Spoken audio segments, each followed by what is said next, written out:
On today's Kumite Lifestyle Podcast, we're bringing on Stephen Gallagher, and this is a conversation you don't want to miss as we dive into his journey through martial arts, the deep loyalty he has to his instructor, and the life lessons that come from years of dedication, discipline, and growth. From starting at a young age to competing at a high level and stepping into leadership as both a coach and mentor, Stephen shares what it truly means to stay committed to the process. And we also get into some real, raw moments, including the setbacks that forced him to reset, refocus, and come back stronger. Stories that truly resonate with all walks of life and remind us that growth comes from both the highs and the lows. Huge shout out to today's proud supporters of the show: Delaware Bushido Academy, Gracie Jiu-Jitsu Smyrna, White Belt Surfer, and Tory Wellness Center. We appreciate everything you do to support the mission and the community behind Kumite Lifestyle. If you're enjoying what you're seeing and hearing, make sure to follow us, subscribe to the YouTube channel, and now you can catch Kumite Lifestyle everywhere, including Spotify, Apple, Amazon, and other mainstreaming platforms. So whether you're at home, on the road, or getting after it in your own journey, these conversations are now available anytime, anywhere. Let's get into it. Real quick, if you're enjoying what you're watching or listening to right now, do me a favor and hit that subscribe button on YouTube and follow us on all major streaming platforms, including Spotify, Apple, and Amazon. This podcast is all about real conversations and stories that resonate with all walks of life, and your support helps us bringing these amazing, powerful episodes to you. Let's stay connected. Don't miss what's next, and be a part of the Kumite Lifestyle community. Let's get back into it. What's up, everyone, and welcome back to another episode of the Kumite Lifestyle Podcast. And we're excited to bring on today's guest. But before we do, I just want the viewers to know that Kumite Lifestyle is built on authentic connections and real stories from everyday people and human beings from all backgrounds who bring value, through their journey. Every episode is designed to motivate, inspire, and remind you that growth comes from embracing every part of the journey. So with that being said, I'm excited to bring on Stephen Gallagher. Stephen, thank you so much for hopping onto the podcast. And I'm definitely excited to hear about your raw, authentic journey, as I just said. So welcome, bro. Hey, I appreciate you having me, man. I appreciate you having me. I'm excited to get into it. Excited to share with some people, hopefully inspire some people, and just excited to share my journey with karate and martial arts and all, everything I've been through along the way. Absolutely. And for those watching, whether you're watching it on YouTube or Spotify, so we now have different platforms where the listeners can listen to. So Stephen, you'll actually be one of the very first guests where this is kind of steamrolling out. So I'm excited now that, the listeners and the watchers have other platforms, because in this fast world of social media, right, everyone wants the most easy way. So absolutely. I think I'm finally starting to, hit the wave as far as what people want to hear it from. So, with that being said, so speaking of waves, I know you live all the way down in Florida. And I do. Yeah. So interestingly enough, I actually know your instructor. So give us a brief introduction of who your instructor is and, the influence that he's continued to have on your life. Oh man. So I'll give the cliff notes, because I could talk a whole hour about Sensei Pinner and all he's done for me. And so my sensei is Sensei Mark Pinner. I've been training under him since I was 3 years old, and I just turned 28 in December. I've been competing since I was 6 years old. He is a phenomenal martial artist and even a bigger role model in my life. So him and I work very closely together, and the goal is when he wants to retire, for myself and a couple others to help take over the dojo so we can keep his legacy alive. For those of you guys who don't know, he actually won AAU national championships 10 years in a row, I believe from 1990 to 1999. So I think him and only one other person have been 10-year consecutive national champions at AAU, and he has 3 world titles under his belt. So it's just been a privilege and an honor to get to study under him and train under him and get to learn not only how to be a good karateka, but a good person, and guide me through life and to be a good instructor. Everything I've learned on how to be a good karate instructor and a good coach and, good mentor to the students, I've learned to him. So without him, there would be, I'll refer to myself as Stevie, because everybody in the karate world knows me as Stevie, because Sensei Pinner has been calling me Stevie since I was 3 years old. So there would be no Stevie Gallagher without Sensei Pinner and his wife, Mrs. Pinner, who has also helped me along the way. So just kind of brief, like I said, they would take up the whole hour if I went through everything we've been through together. But him and I could not be here without him for sure. Yeah, that's fantastic to hear. And it's amazing how, just hearing that in your voice, for the watchers that are, currently watching this and for those listening, Steven's talking about his relationship with his instructor. And those are the stories I think it's important to, never forget where you come from. And as I hear you, talk about him in that light, and not only as a coach, but as a competitor, I didn't realize so, just to kind of give some comparison, I also have met your instructor, Sensei Mark Pinner, during my time when I was, Mhm. competing on the team. This was, man, like way back in 2010. So I'm kind of dating myself there, but he was phenomenal, and I just remember him being very positive and always wanting to help the athletes. And Always smiling. yeah, He's yeah, always smiling, always giving advice, and he is just, oh man, he's just great. He's just great. He has been a light and a role model in my life, and just kind of guiding me. And but yeah, he's great. He's great, and he knows when to joke around. He knows when to be serious, and sometimes he puts kind of he knows when to put that sensei hat on. He knows when to put that coach hat on, and more that like, all right, I'm going to push you to be who you want to be hat on. yeah. And so it's great, man. And it's great.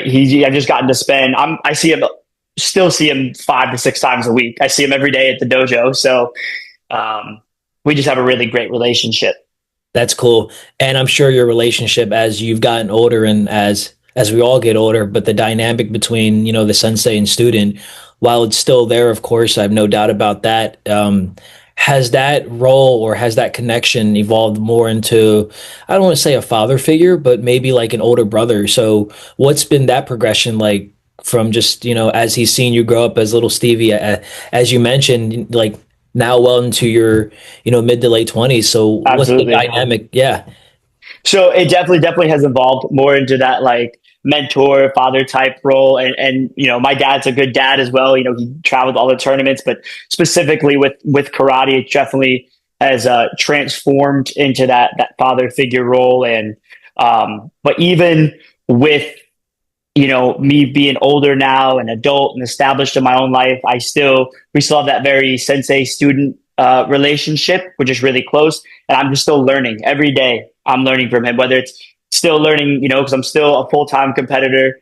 I'm still involved with our competition team, and whether it's that or just learning how to be a better instructor for our kids that don't even do competitions. He'll be like, kind of trial by fire. Okay, you tried to explain this way to somebody. How about we try it this way and see if it works? And he's really given me a great blueprint to be a phenomenal instructor, because I've chosen this to be my career path. And he's given me a great blueprint, but he's always said, like, you can't be an exact copy of me. You gotta, here's the blueprint, but you gotta be Stevie. You gotta be Stevie out there. So Yeah. we've definitely had like a little, disagreements and stuff, but it's always he always he always ends up being right. If I disagree with something, he always ends up being like, he always is right. It always comes around like I'm right, but he lets me live through those experiences, Yeah. which I think is awesome. He's not holding my hand along the way. Sometimes he's like, you gotta fall, and all he says, I'll always be here to pick you back up. So it's great. It's awesome. I feel like not, nowadays, and I heard Sensei John and Cindy talk about this, you don't have a lot of people, there's a lot of people that dojo hop and all that stuff. And I couldn't ever imagine doing that. Like, I couldn't ever imagine training under somebody else and being somebody else's student, because of the value that he's given me and the light and guidance he's given me in my life. Yeah, absolutely. And, a couple of things you said there that kind of resonates, with the watchers and the listeners is, you found, you're so, fortunate, and that's the word, I believe Mm-hmm. that's appropriate. Absolutely. You found someone where you've, maybe it was an instant connection, but, early on, of course, you found kind of like your magnet, if you will, and you found no reason, to leave. So if I Mm-hmm. had to give you an attribute just based on this, I'm sorry, an adjective, right? To, like, Right. kind of help best describe you would be loyalty to your instructor. And Absolutely.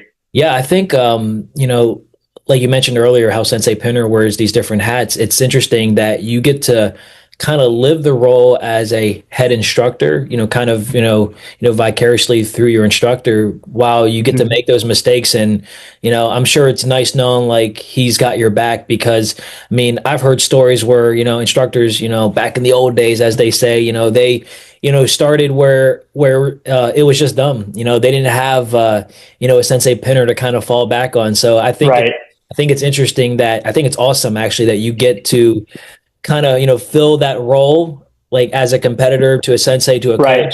coach, both on and off the tatami. But I think yeah, man, you're definitely fortunate there. So I know you mentioned starting karate at 3, Steven. So take us back in time. What was training like then? And obviously you're 3, so you might not be able to Right, conceptualize then, but early on, like what's your early memory of that consistent training, going to the academy or dojo every week? right. What was that like, what was So that I vibe actually, like?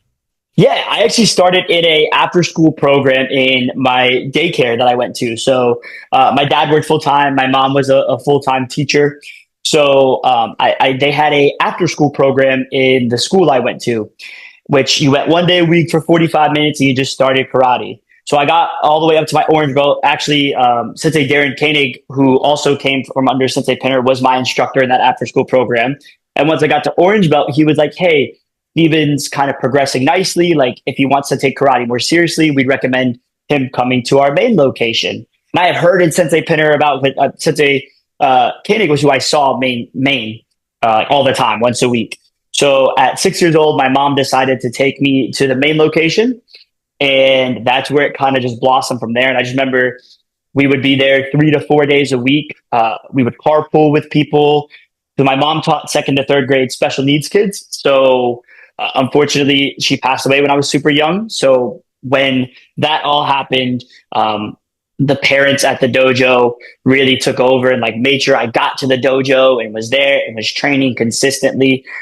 I would say, back to your question, training back then was definitely a little bit more intense than it is now. I would say back then it was a little bit more rigorous. Like, we got put through the ringer definitely a little bit more. And not to say we don't put the kids through the ringers now, but times and generations have changed. We could get away with a lot more back then, I feel like. But it shaped me to be the person I am, to have the work ethic, the mentality of never quitting, the classic karate mentality of Sensei Pinner's motto is, you could always be better. You could always be better. Sensei's never done, molding you to who you are. We actually have a word that he likes to use with me, and we joke about it all the time. It's not bad. So if I am doing something I hear not bad, that means I did it good. Mhm. But rarely do I ever hear good job, but that motivates me so much. Yeah. And nowadays, I feel like we kind of got to be a little easier on the kids, a little softer until they get up to the higher ranks, and then we can kind of push them a little bit. But from the second I was orange belt, it was go, go, go, go, go. Like, you're gonna do this. And then right from joining the main location, I jumped right into tournaments full time and kind of never looked back from there. And That's awesome. I've always been a competitive kid. I did a couple other sports growing up, but something about karate just drew me to it. Yeah, absolutely. And I would agree with you there where, the times have definitely changed. And if you're living under a rock in 2026, it'd be hard not to, see those changes. But change isn't Right. necessarily a bad thing. I think with social media and like, just this, like with this platform that I'm using now, just the ability to reach out to athletes and athletes Absolutely. to reach out to me. I mean, I'm thankful for that. So I think, as times evolved, if you use it in a, positive and in a, efficient way, and I will agree that training or just the overall sense of karate martial arts has definitely it's just different, and again, not a bad thing. It's just, with the times and, you got to think of the clientele and you got to think of like, people's emotions, because as instructors, right, we do wear different hats. So you kind of have to kind of, self-regulate in a sense of how you talk to Absolutely. certain people. And I'm sure like, well, things I know for a fact, that. Yeah, and I would say, like, absolutely. And one good thing is about, like, sometimes even in like the school systems, they're not learning as much or they're not pushed as hard. So when Yeah. they come here, I think what we're doing is like genuinely so important. And since Pinner and Mrs. Pinner have taught me this, that like genuinely we have the ability to change lives throughout karate. Like, we have a kid that comes to us that's getting in trouble in school, getting bad grades, not listening to mom and dad. And, we have the opportunity and are blessed to have the opportunity to be able to change that. I've seen kids come from that, and then 3-4 years, they're making honor roll. They're class president, they're prom king, they're role models in their society. So I think right now our main goal is to not only transform these kids' lives in karate and have them be phenomenal karateka, but transform them and put just phenomenal people out into this world where maybe it's not getting so much phenomenal people at the moment, and put people that can transform and become leaders and stuff like that. So, if you look at it from a glass half full point, well, now I'm getting the opportunity to put better people out into the world that maybe they're not getting that in the school system, other sports. Yeah, yeah. We really do. And like that was such a great breakdown. We really do get an opportunity to like really change lives. And I'm sure as you reflect and as you share that, I'm sure there's moments when you look back at all the times you've had maybe a talk with your instructors or Sensei Pinner, and like, it's like a domino effect. He had a great influence on you. So it's like you have all these life skills, like why not, pass it on to the next generation? On the topic of teaching, what have been some of your challenges early on? Because I know you mentioned that this is what you want to do as a career. I think that's amazing because I'm in the same boat where I help run a martial arts school. We do karate and jiu-jitsu. Right. So I get it. Teaching's the easy, fun part as people see, but what they don't see is the back end part, right? The work, the cleaning, right? The preparation. Absolutely. So what have been some of your challenges or maybe things you didn't expect to maybe do as a, instructor? It's funny you brought up cleaning because if Sensei Pinner watches, I know he's going to start laughing. I used to not know how to clean ever. And he used to be on me all the time about cleaning. Stevie, you're doing a good job out of the dojo, but there's other stuff. Like when I thought about teaching, all I thought about was teaching. And for a long time, like all I thought about was, okay, I'm doing a good job on the floor, but like the dojo wasn't. And so he has really instilled that in me. And so I know he's going to laugh when he hears that, but yeah, cleaning was a big thing. Like I did never realize how much went into cleaning, right? And how much that played a role in karate. I think another big challenge I faced was when I started teaching. I started teaching when I was 18. It's funny because that same after school program that I came from is the opportunity. That was one of the first classes I taught. I taught an after school program in a school as well. So I was turned 18, and Sensei Pinner was like, "Hey, do you want to teach at a school one day a week?" And I was like, "Sure." And all throughout my years of growing up, I wanted to be a firefighter. That's all I wanted to do. I had it dead set from 5 years old. I wanted to be a firefighter. He'll tell you a story. I came back 3 weeks later and I was like, I want to teach karate. Yeah. So one of the biggest struggles I faced was, why is this student not understanding it as fast as I think I would have understood it? And of course, I was 3 years old when I started, so I probably didn't understand it. But like getting into a front stance or doing a down block or a punch, I was like, why do they keep putting their thumb inside their hand? I tell them not to. Yeah. And so the Pinner's like, you got to guide them through. You got to walk them through it. Yeah. And so that one took a little bit for me to get. And then definitely balancing between joking and being serious in class. Sometimes I would teach a class and I'd be way too serious. Sometimes I teach a class and be way too jokey. And I think these past 3 or 4 years, I think I've really, with the guidance of Sensei Pinner, I've really found a nice balance between, because he used to do that with us. We were kids. He'd be honest, and then make us laugh. So you forget that you get yelled at. You just got yelled at 2 minutes ago, right? For not being in a good stance or or putting the wrong hand out, because then he'd make you laugh and you leave class laughing. You're like, oh, I can't wait to come back. So I think balancing my teaching style is definitely one of the biggest challenges. And then the cleaning, which I still get in trouble a little bit to this day about. But it's all a progress. It's all a progress. Yeah, absolutely, man. And like it's just progression, and going back to fundamentally, why are we there? It's not just teaching martial arts and shaping these these future generations' lives. And I mean, heck, even older adults, right? I mean, everyone walks through the doors, learning hoping to learn self-defense, and people stay for the community. So whatever the reason why people stay, you got to give them a reason to stay. And something that my instructor has continuously preaches into me is that students are always one step out the door if you give them a reason to. So, and that reason might be if the bathrooms aren't clean, or if they feel like it's little things that we don't think about, but I'm glad that you have an instructor, and it's no surprise because just based on what I know of him and how you described him, it's the overall like presentation. I think that's important Hmm. for sure. I wonder though, like because I know you mentioned kind of about the fine line of being serious or kind of joking.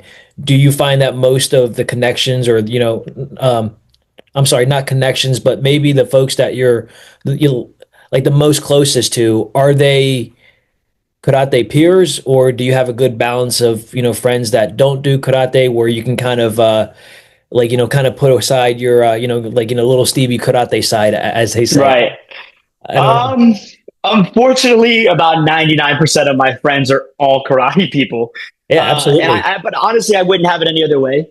It's hard for somebody, I feel like, to understand your lifestyle. Like Oh somebody yeah, like JJU Robinson, like we instantly clicked. I've had my two of my best friends that they've competed on the national team multiple times. Brian Serfozo and Arian Nieves. That we're all super close. And I have a couple friends, just for like I daylight as a personal trainer at a gym, so I have a couple friends and colleagues through there. But I would say yeah, the people I am closest with are all karate people, yeah, right? Even my girlfriend right now, I drag her to. I say drag her. She comes and she likes to help out, but she comes to all the tournaments to help out, to volunteer, and she stepped into this world, and it's a hard world for people to understand. yeah, Especially as an instructor, you miss birthdays, you miss stuff. You're traveling during anniversaries, and so it's easier for them to understand it when they're also from that world. You yeah, know, sorry guys, I can't go out tonight. I'm prepping for nationals in 2 weeks. So it's that fine line. I have found more friendships or colleagues and people that also are dedicated to what they do, like bodybuilders and some other athletes and stuff like that. yeah. It makes sense. And I mean, you're around a certain, you know, a population of people, so of course you're going to resonate towards that. It'd be no different if you did hockey or like Right. another sport. It only makes sense that you're, choosing to make these connections. And I think that kind of happens either organically or sometimes, kind of just by not force, but like when you're in like it's like school, right? You go to high school and then you graduate with people, and you might have had to go like a small clique. But what happens usually after graduation? You either you know Yeah. I so have one friend that I still talk to. I went to high school and he did karate with me.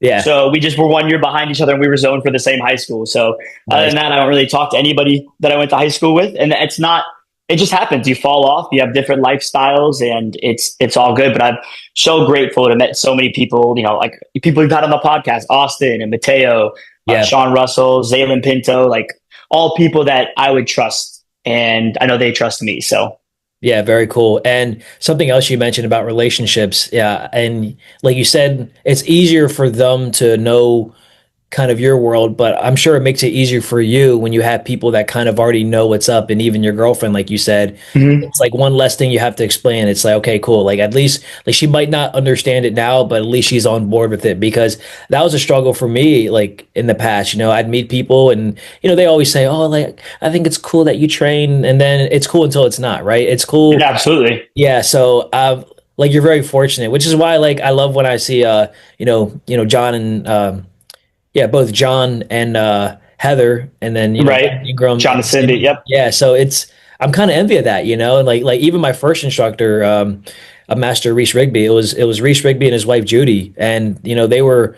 I mean, they've been married since for a very long time, but they started teaching together. So Hmm. I've always been kind of jealous of that, like. But hey, like if you can make it work, but they say never go in business with family. But some people make it.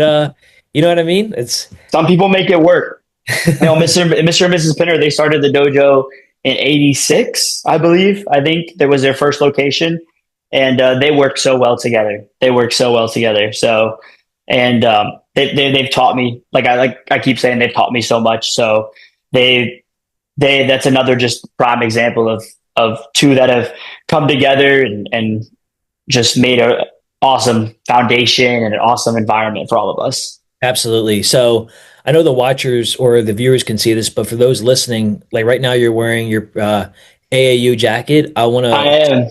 Is that one of the jackets that you got when you made the national team? Yes, this one is honestly one of the ones that is most special to me. So I chose to wear it. This is Yeah, one when I actually got to be a national coach on a smaller team. sweet. So that was pretty cool. I have a bunch of them from a bunch of the trips that I've gone on, but one, I feel like this one's the most comfortable. So if Yeah. AAU's watching this, do another one like this with a hood on it. But two, this one was the first one where I got to be a coach on a national team. And that was super special to me that AAU would trust in me to do that. It was me and one other coach with a team of 15 athletes going to the Transylvania Cup in Romania. And it was just a really, really fun learning experience. How'd you get picked for that? What was the selection process? Do you know? I have no idea. I honestly have no idea. Sensei Pinner got a call one day from a member of the coaching committee. It was like, "Hey, would Stevie be interested in? We know Stevie's like interested in being a coach. Would he be interested in being a coach on this team?" And so Sensei Pinner proposed the idea to me, and I said I would love to. And then 4 weeks later, I was flying out to Romania. So Yeah. with the responsibility, and this was like 2 or 3 years ago, so I was only like 25, maybe Yeah. I was just about to turn 26 because my birthday's in December and that's when the tournament is. So I was just about to turn 26. And I was like, I'm responsible for these like 17, 18-year olds that don't have parents with them. Yeah. And I'm a big kid myself, but it was a really good trip. You know, it was a really good trip. Obviously, it was more fun because we came away with a lot of medals. Yeah. So that was cool. And one of the parents told me they want to put a heart monitor on me next time I coach. So they want to see, they think they found a new heart rate zone because of how animated I get in the chair. But it was just Yeah. really awesome to be selected at that young of age to be a coach for an international trip. So Yeah, man, absolutely. So like, congrats belated on that. Cause I think, thank you. of course, like anytime you get a chance to do something that you love, but at, at like a higher pedigree, I think that's amazing. And, for the AAU and your sensei to believe in you, was it hard initially when got the call and then you meet the team because you're kind of close in age with some of the athletes? Did you know most of them? And, how did they perceive you like initially as the coach? I would say I did know, honestly, most of them, just most of them had been in the AAU since they were really little. So I've seen a lot of them grow up, which was really cool. Yeah. And they actually responded really well. I think because they know the accomplishments I had accomplished in karate, they did have respect for me. And there was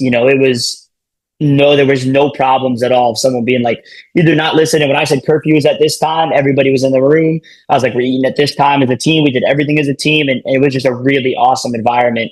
And I think that me being closer to them in age just a little bit kind of helped out because I wasn't like Oh an yeah. older person, be like, oh, this older person is telling me what to do. I would be like, hey, listen, guys, someone who was on this. So in 2022, I went to the Transylvania Cup as an athlete. Yeah. And in 2023, I went as a coach.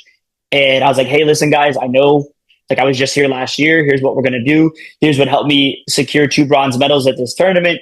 So I'm just telling you guys from experience. And they received it really well. We didn't have any problems. It was really just a great trip. And my other coach, Sensei John Carlos from Chicago, he was a phenomenal, second coach. And it was great. It was great. But I definitely think me being closer of age kind of helped out a little bit because it wasn't like an adult telling them, even though I was an adult, it wasn't like an adult telling them what to do. It was like, okay, this is someone who still actively competes is telling me what to do. I probably should listen to this. Yeah, and there's a lot of the age gap. Well, it's only like what, like 5 or 6 years. Right. Athletes can relate to that more because like you're still kind of I hate to use the word relevant, but you're still current, like Right. what's going on. Yeah, dude. I remember when I was in Italy, we had Coach O'Hara, who's a legend in my opinion. He's Oh been yeah. around for He a was the while. coach for my first international trip Yeah, too. I That mean, dude knows how to get you fired up. I'll tell yes. you what, that sensei knows how to get you fired up. Yeah, I think he's probably, like hands down, he'll go down as one of the like OGs of Hmm. AAU karate coaches, and in my opinion, just across the board, even if you kind of expand within the you know like the NKF coaches too, because like even though it's different organizations, they all know each other, so I'm sure they all know Hmm. what's up. But yeah, it was O'Hara, Ingram, and then Adamson, and Adamson was, I mean, he was a lot younger in age then. I mean, and like Right. and he's still younger now compared to those guys that I just mentioned. But yeah, like I kind of gravitated more towards Adamson just because he was kind of more he was still younger and he could I don't know, like he was still, I don't know, it's just like one big kid, you know what I mean? So Exactly. um Yeah, that I get. So from all your international experiences, and I know you've accomplished a lot. Something that I love to hear from athletes, and and I'm sure you might have heard this on other episodes, is aside from the winning or the opportunity, right, to learn from your experience. Overall, what was your takeaway from just being in a different country, and like what was like, did you ever have any eye-opening moments when you realized, like, dang, I didn't realize it was like this on this part of the world, or maybe your assumption was a little bit different? Yeah, so I would say my first like big eye opening was 2019 when we went to the World Championships in Slovakia. Yeah. That was my first time on that side of Europe, and I was like, okay. So like we went on a couple tours. We got to climb some old castles, which was really really cool. And I did not realize how close the cars drive to each other in that part of Europe. That they're like this close, and we're on this big like tour bus. Every 3 seconds, I'm turning to the guy next to him, like, we're going to get in a car crash. Like, there's no way we're going to. And the driver was just one hand moving. And so that was a shock. And then the food, I was like, where is the chicken tenders? And I was like, where is sushi? They didn't have it. And I was like, so it kind of gets Yeah. acclimated. Luckily, the AAU and Sensei Mirza does usually do a really good job of like making sure the hotel we're in accommodates to like our food. But if when you're out and about in the city, you don't really have that option. So I would say that was definitely the most eye-opening culture experience, like how they live down there and that they all drive super close to each other. I was getting like panic attacks just watching it. I was Yeah. like, take me back to the hotel. Like I want to be able to compete tomorrow. So that was pretty cool. And just the different lifestyle, how they all live down there. And, that almost it's like kind of everybody knows everybody, Yeah. like everybody's talking to everybody and stuff like that. And then, being American kind of sometimes like they're not too fond of you. And at least in Slovakia, like we had some people that were not too fond of us, but I would recommend any athletes if that happens to a country you go to, just be nice to everybody. Like a smile can change somebody's day. You don't know whose day you can change by walking up and just introducing yourself Yeah. and saying, "Oh, how you have a great day," and stuff like that. So Yeah, and even just at a smaller level, right? It's like when you meet someone for the first time, or like even yourself. I mean, aside from this initial conversation, but I only heard of you like through word of mouth and your pictures and your social media. So it's easy to kind of paint a picture, but you're right. You meet someone, especially someone from a different country, and here they might have this notion of, oh, like Americans are spoiled, this or that. But Mhm.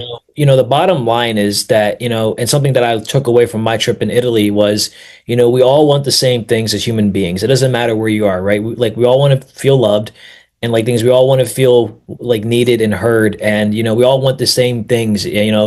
In obviously food and water, of course, and shelter, but we just want to know that what we're doing matters. And I think sometimes that can be looked at a little bit different because I remember when I was over there and I was watching some of the Kumite, and I'm sure you've seen it. They like anytime an American stepped on the line against, Oh, it's it yeah. was You out better for keep your blood. hands up. You better keep Yeah. your So absolutely.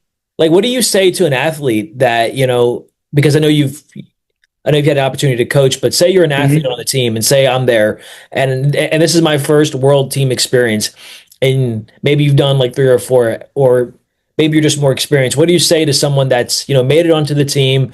What's something that you can do to kind of help motivate them if it's their first time in a different country, or just at this venue where all these emotions, maybe imposter syndrome kicks in, and they're questioning, like, man, like, am I actually really good to be here? And maybe that's something that you've experienced, but because you have this experience as an athlete and a coach, what message can you convey to someone that's just they're there but they're not quite there just yet?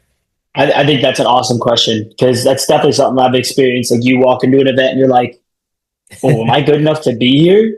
Yeah. Like, so I would say for them, one, take it all in. It's your first international trip. Take it all in. Take it as an enjoyable experience, right? No matter the outcome of the results, like it is just a privilege to be here. And that was actually something I got to talk to the team about in 2023. We went to Scotland. I was honored to be selected as team captain. So I got to talk to the team. I said, just take it all in. If it's your first trip, no matter results, you already did the work to be here, right? And then for those like that are really worried about results, I would say, listen, just go out there, do what you do. Something that Sensei Pinner always told me was fight your fight, right? If you fight your fight, especially I lean more towards the Kumite side. Like I still do kata and stuff like that, but I definitely lean more towards the Kumite side. So that was the athletes I definitely resonated more with. He would Yeah. always tell me, fight your fight. You know, nobody can beat you if you're on your game, right? But if you lull into them and lull into their game, then you're beatable. But you should walk on that mat like that medal's already yours. And now you just got to prove to the world that the medal's yours. And I think just making sure your athletes stay calm, stay reserved, make sure they don't get too amped up is Yeah. great. But for the first time, just take it all in. That's why I got told for my personal national trip, just take it all in.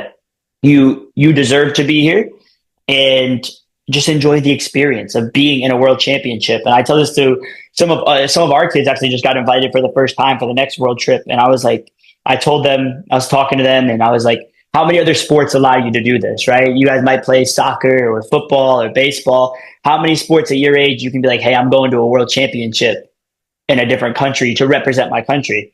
So I think that's just also, I tell the kids, like, that's just a really cool thing karate allows you to do for all of them as well. Man, that's awesome. Just it's like sharing your own like reflection on that event. And it's always after the fact because I'm sure I think we all experience, these, same raw emotions as are happening. I was listening to a podcast the other day and the guy was saying, and this was more towards parents, but I'm going to relate this to athletes and coaches as human beings. Like we're all living life, for the first time, so like we're all experiencing this stuff for the first time at some point. So I think when we tell people like, hey, this is what I did, I think sometimes we're looking back at things that maybe we didn't do, but we wish we had done. So then we can pass that on to the next generation. Absolutely. Absolutely. And that's, I keep relating stuff back to him, but that's just another great piece of advice as a Pinner gave me. He goes, sometimes I'll come up with like this idea and he'll be like, that's a good idea, Stevie. Like either whether it's for training, for teaching, he's like, that's a great idea, but let's maybe tear it down and see why it could be better, or why, I've maybe already had that idea and it didn't work, but let's talk about why. Right. Yeah. So he's trying to have me not go through as much trial and error as he went through from the person, like you said before, like a lot of people just opened their dojos, right? He had taught for other people before, but he opened a dojo on his own. And I think that just relates back to it so good that you just sometimes have to, as a coach or a mentor, be like, hey man, here's the mistakes that I made. Let's not try to make the same mistakes. And inevitably your athlete's probably going to make the same mistakes, right? They're probably not going to listen to you. Mm-hmm. And, and then through that process, like, all right, listen, I told you that wasn't going to work, but let's learn from that. Yeah, for sure. And on the athletic side, I would love to hear maybe, a tournament that really stands out to you. And maybe it's a tournament that you didn't necessarily get the results you wanted, but it was a moment that really kind of helped define and like it reminded you like, oh, like I thought I was good, but maybe I need to do a little bit more because I mean, obviously it always feels good when you win, but we learn Absolutely. from like not winning, as they say. So is there a memorable moment in like your time competing that, really stands out? 100%, 100%. So 2023 nationals, I did really, really well. I finished second in kilo. I think either first or second at Ippon, and our team Kumite won. And so I was riding really high the whole year. Yeah. Right. And so 2024 nationals comes up and I did not take home a single medal. I lost in quarterfinals a kilo. I lost second round at Ippon. And for the first time ever, our team, I would say our team, Kumite team that we have, has a pretty stacked lineup. Yeah. It's usually a combination of me, JJ, U Robinson, Austin Gillespie, and Zaylin Pinto. It's usually some sort of combination of that four, and we lost first round. Lineup right there. Yeah, and we lost first round. Wow. And it was just like, so I was like, oh man. And I knew 2024 I had not been training how I needed to be training. Yeah. I knew going to nationals, but I was like, I got this. Like, I just let my skills. And not that I wasn't training, but I didn't train like I trained for 2023, 2022, those previous years. Yeah. And I was like, oh man, like that was just such a shell shock to me. I was like, okay, like wake up. Like if you're still going to do this, and then those thoughts start to creep into your head. Do I want to compete anymore? And it's so important, I think, for younger athletes to know, like when you have that first big loss in a while, right? And I had lost, like, maybe gotten first or second other tournaments, like local tournaments. I didn't win all of them, but like coming home with no medals from nationals. Where 2022, I came home with 6 medals in seven divisions. 2023, I came up with 4 medals in 5 divisions. And this one, no medals in I think 4 or 5 divisions again. And I was like, Interesting. all right. I was like, all right. Yeah. So I had like a lot of long talks with State Pinder when we get back. I was like, maybe I should just focus on teaching and coaching. He was like, no, you can't end like this. Like Yeah. you're just about to hit your prime. And, I think it's so important for people to know, like, sometimes you got to push through that, right? You got to push through those, man, do I need to stop? No, most of the time it's no, right? And it's like, okay, but if I stop now, what am I showing everybody? That I just like, what am I showing our students? Am I just showing that, like, okay, I had a bad year, so I'm going to quit. So it's okay for all them to quit when they have a bad year. Yeah. And I think that was just a real 2024 was just a real turning point in my training where I was like, I never want to feel like this again. So I would say for the past like 2 years, I've been like stepping it up and training how I used to train again, which is hard. It's Yeah. hard to teach, work another job, and train. Yeah. And but I know it's something that Sensei Pitter went through, that all of our people have gone through. So that almost every sensei has gone through, and it's when you do find that reward, it's definitely worth it. Yeah. Very cool. Yeah. So that one kind of moment, it kind of sparked that, or maybe it kind of re-sparked that fire, if you will. And, losing, Absolutely. and it wasn't just you that lost, right? You lost with your brothers, right? People that Yeah, that was a rough one because that was a rough one losing with your best friends right beside you. Like that was, and they had all did really well that year. So like JJ had made finals, Zaylen had made finals for his weight class, and I was like, was everyone surprised? But like, oh, it was a shock for our team. It was a shock for our students from our dojo because we had been cleaning house and team for like 4 years in a row. yeah, And we just won the year before. And we had been either first or second in team for like 4 or 5 years in a row. And it was like I just remember like walking out of the Fort Lauderdale Convention Center and like finding a little corner and just like putting my head down and almost getting like really emotional. I don't like to let people see me cry or get emotional because I tell our students no emotion and stuff like that. But I just remember putting my head down and being like, and I remember my girlfriend came out, comforted me, was like, "It's gonna be okay. Like you're gonna come back better." And then I was like, "I don't know if I want to compete anymore." And I remembered I had a coach JJ in finals for his kilo. I was like, "All right, it's not about me anymore. Like if I go in there with this mindset, right?" So she actually helped me a bunch with that. She was like, "You gotta go there and be there for your brother. You got to go there and be there and make sure you're the best coach for him." And and then I got back to the dojo, a lot of long talk with Sensei Pinner. Why did this happen? What can we cause this? Like, what can we do for never happening again? And that old saying, "You learn so much from your losses," is oh yeah, so important.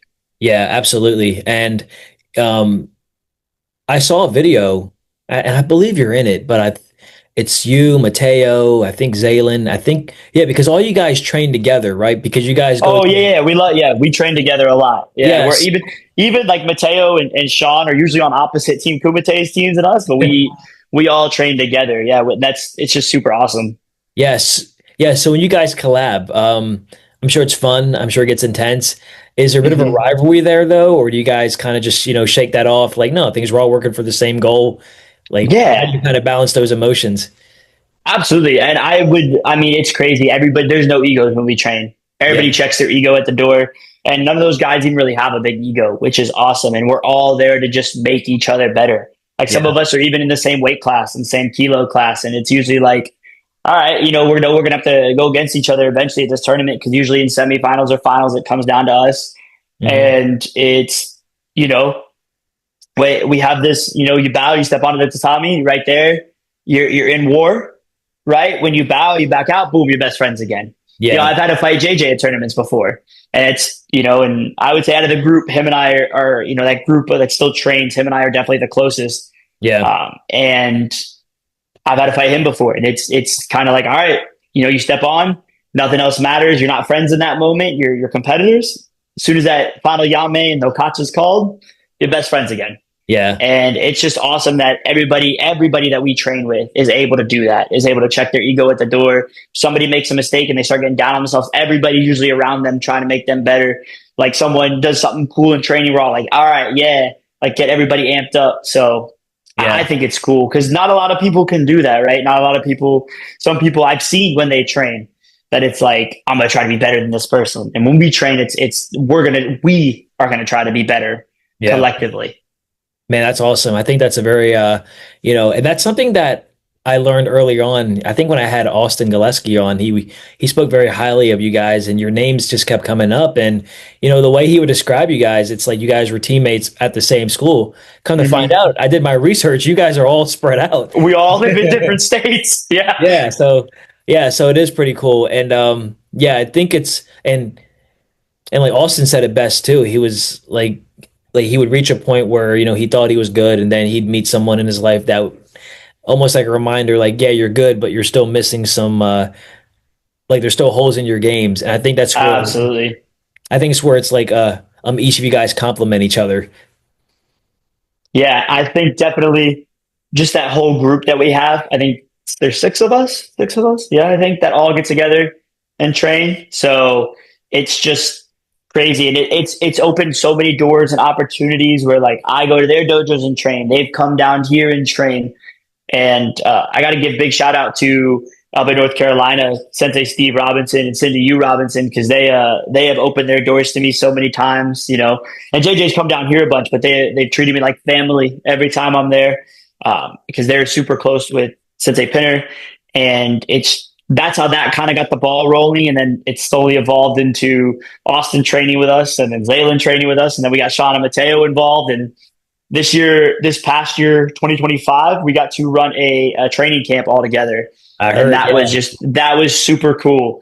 That was super cool. And to see like people, you're like, okay, I don't know if that many people will come. And to see that like people were coming to from other states. Like we had somebody come from the West Coast just to hear what we had to say, which is like just so cool. And Yeah. so like just wanted me to keep going. Like I had more to give and more to learn. And I was learning just as much as I was teaching, on that day. And it was so cool, which we definitely want to do another one of those, which is fun.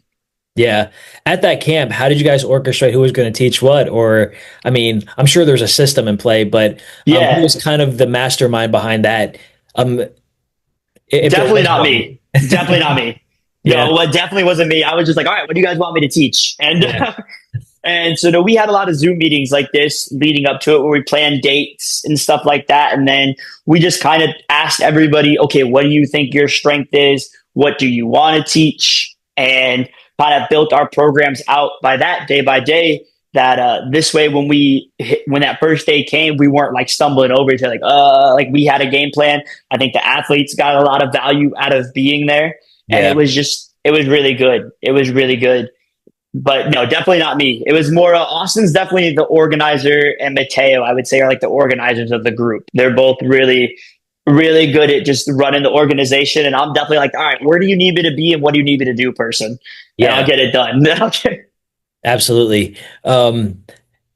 Yeah. Now that we're kind of in the season, of course, and we're getting closer to the nationals, how do you, well, I don't want to assume, but you're also going to be competing this year at nationals, or you're just going to focus? Absolutely. Yeah. Yeah. Yeah. Perfect. No, definitely competing. Definitely competing. Perfect. So my next question is, how do you, with nationals being so close now and, still being a coach, what does your training look like specifically? Do you add more days? Is there something more, I guess, rigorous that you add as you kind of lead into nationals, something that you've already been doing over the past, couple of years? And I know you said about balance, but, specifically Mhm. for like your training, Stephen, like how do you find time for that? And what do you do a little bit differently than you would maybe if it wasn't, getting close to nationals or maybe even a world, competition? Mhm. I definitely, that's a really good question. So to circle back to that 2024, I definitely had not a very good work training balance, right? I was teaching or, training every day at the dojo. So either I would teach the first couple classes and Sensei Pinner would teach, or we'd split the class up and both of us would teach. And then I was also an operations manager for a gym. So for that operations manager role, I had to be there at 5 a.m. I didn't leave till 2 p.m. I'd have classes that I would teach in after school, and then I would go teach and train at the dojo. And I really just was prioritizing that. Going into this last couple of years, I would say, put my foot down about making sure I had enough time for me. And Sensei Pinner was really big on making sure I had that of like, even in this, I stepped back as an operations manager, became a personal trainer.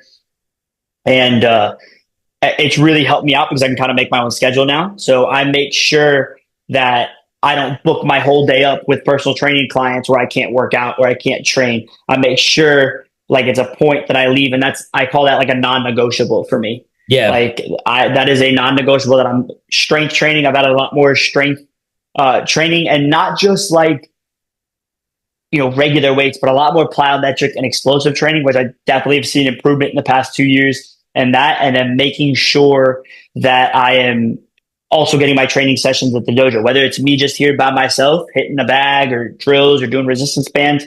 One of our older kids comes in that we train together, or even me just sometimes if we're doing a drilling class and I'm teaching Kumite class, or if they Pinner teaching Kumite class, that I'm in there doing the drill with them, right?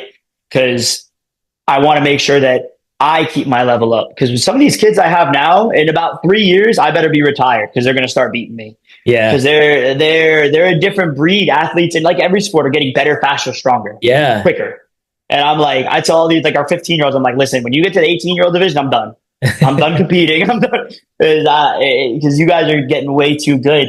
But I make sure that I definitely in the past 2 years have found that work, training, life balance. And sometimes as an athlete, like I'm tired. I think back in that 2023, 2024, I'd be like, I'm tired. I'm going to go take a nap in my car before class. And it's like, no, get yourself in the dojo, get a good 45-minute training in. That nap's not worth it, or stuff like that. And definitely diet as well. I've definitely dialed in my diet a lot more. It used to be train hard, eat whatever you want. And now it's train hard and eat super clean. So, but that's definitely also helped my mental. Like, I think that's a very underrated for athletes. And if you can get that dialed in from a younger age, knowing you go into a competition, you didn't have like McDonald's the night before, or, stuff like that, that you go into that competition and you're like, bang. And then one other thing is I've really regimented my entire like pre-competition day, which is funny because we actually just talked about this in the dojo. I have certain things that I do every day before, like every morning before competition. I warm up a certain way where it used to just kind of be random. Okay, I'm sweating, I'm good to go. And it's just like, I really feel like the past couple of years I've dialed that in. I think that's so important for younger athletes as well. The sooner, I found that at a later age in my competition career. And I wish you always wish you would have found it earlier, right? What if I was doing this at like 21, 22, where would I be? But I tell my younger athletes now, like, again, learn from my mistakes, Yeah. Man, that's amazing. And you use the word dialed in, and I think that's something, it's easier said than done, but the fact that you mentioned about your, it's like non-negotiables. And I think you're the first athlete, at least I've had on the podcast, to kind of summarize up in that word. You got to make it a priority, especially if you want to get better. And especially if you want to win, as athletes, and as coaches, we don't go out there just to compete. We go out there to win. And I think that's the difference, in mindset. I would love to hear, your take on this as we kind of close out.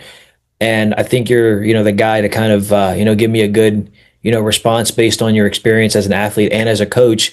What do you think it's going to take for, karate to be in the Olympics more, permanently? Oh man, I think people got to, same thing we talk about training. I think people got to put their egos aside. Yeah. I 100% think there's no reason it shouldn't be in the Olympics. I think some people, the one organization or another, have to put their egos aside. And, there's been problems with some organizations with corruption and stuff like that, and cheating scandals. And I think it's going to take for a lot of people to karate to become one, right? Right now, we all know in the US, you have this big divide, right? You have AAU, and I've been AAU loyalist since I was 6 years old, and I will die an AAU loyalist, and I ride or die for AAU. And you have the USA Karate side. And I just think that people got to put their egos aside, and it's got to be one. I would love to see Karate Olympics. Unfortunately, I think my time is past to be in the Olympics. I think that's going to be definitely for somebody that's an up-and-coming athlete. And I think they also have to fix the qualification process. When they first announced in 2016, I was 18 when they first announced in 2016 that the Olympics, we were going to be in the 2020 Olympics. For someone like me from Florida that at 18 was working 2 jobs, and like that wasn't feasible for me, right? And we'd had big talks about it at the dojo. Okay, is there anybody that we want to send? Is there anybody that we want to focus? And we all kind of looked at each other and we're like, there's 6 qualification tournaments in Europe. Like we can't, you know, at 18, I was mostly paying for a lot of my own stuff by then. And I was like, Can't it's just not reasonable as much. Exactly. Yeah. So I think fixing the qualification process and not only just taking one organization into account, taking other organizations into account, because that's how you're going to find your true number one athlete. Yeah. Right. That's how you're going to find your true best representative for the Olympics. I think that's what it should be. It shouldn't be, oh, just because this athlete competes in this organization, they have a better opportunity to go. You know, you look at other countries, like they don't have multiple organizations. It's all one organization. They all compete under one, right? Yeah. And it should be whoever the best athlete is should go. And I think that's until the higher ups in a certain organization put their ego aside, that's never going to happen. Yeah. That's never going to happen. Yeah. I think it's going to take, you know, for our generation when, you know, the generation that's currently leading now. And I mean, not that I would want anything, you know, bad to happen to them, but you know, as their time expires on the earth kind of naturally, that's when I think, and Austin had mentioned that I think when we step in, or like when you guys are, you know, kind of at the helm, you guys, you know, I think our chances go up a lot higher once, you know, you guys, you know, kind of step into those roles, at least, you know, from what I've heard and just your mindset on that. But again, it's right, you know, ego kills a lot of things, man. It's unfortunate, but you know, I think all we can do is just, you know, handle what we got in front of us and focus on the athletes and, you know, focus on what we can control. Absolutely. Stephen, this has been an amazing conversation. You know, I loved your insight from the time you started training at age 3 and just giving recognition and, you know, kind of, you know, the feedback that you did for your instructor, you know, someone who's helped mold you into the man that you are today. And I loved hearing about your, you know, like your time coaching on the US team, you know, especially at 25. I think that's something that I learned about you. Like I always learn something new from each guest, and I always learn something from every guest. You know, it's that Shoshin mindset that we're, you know, been taught. You know, it's like the white belt mindset, always Absolutely. learning, always evolving. So I really appreciate you taking your time, and just coming on. Stephen, where can people find you on social media if they want to get, you know, in touch with you, or maybe information about your school? Sure. So I still train at Mark Pinner Karate Club, same place I've trained since I was 3 years old, and I will be training for the rest of my life. So our school is located in Land O'Lakes, Florida. Yep. So that's just right on the outskirts of Tampa. So if you're in the Land O'Lakes, Lutz, Wesley Chapel area, and you're looking for a place to train traditional Shotokan karate, we're your spot. And then my personal social media is Stevie, STEVIE, the letter G, and .fit at the end. And that's all my social media handles are the same. So try to keep it easy that way. And you can follow my competition progress and my career along the way. It goes pretty far back. So I think the first post I have on that is me coaching the team. And then it kind of goes on from there. I used to be not big into social media. I still not am. 100% all my social media posts are karate. Yeah. So, but that'd be the best way to get in touch with me if you needed to. Very cool. And I always like to give my guests, you know, a chance to do any last minute shout outs, and I'm sure your list is long, but if you could give a quick shout out to anyone, maybe that's listening or watching, or maybe who's not currently, like, you know, on board with this, you know, platform. Right. Would you like to give a, like, you know, shout out? Right. So first of all, you gotta shout Mr. and Mrs. Pinner again, Lindsay Pinner and his wife, Mrs. Pinner, for being just these light role models in my life. And sometimes I don't make their life the easiest, but they've always loved me and supported me. And sometimes it's tough love, but have always led me down 100%, will always lead me down the right path. So give a shout out to the rest of my family, my dad, who took me to a lot of competitions, still doesn't miss most competitions. He's still at a bunch of my competitions. So Nice. That's awesome. My aunt, his sister, who comes to a lot of my competitions. Really quickly, we have Brian Suppose and Aaron Nieves, who are still people that actively train here. Aaron Nieves is one of our other instructors as well. They're like two of the closest things I have to brothers down here. And we've all been friends since we were little. And then JJ, Sean, Zaylen, Mateo, Austin. And then just all the people that have impacted my karate career, especially since Cindy, Hugh Robinson and Sensei Steve Robinson that have, impacted my career. Sensei Tommy Hoods let me, we'd go forever. He's let me come to his dojo and train. And it's just, I don't know where I would be without karate, and I don't ever want to find out.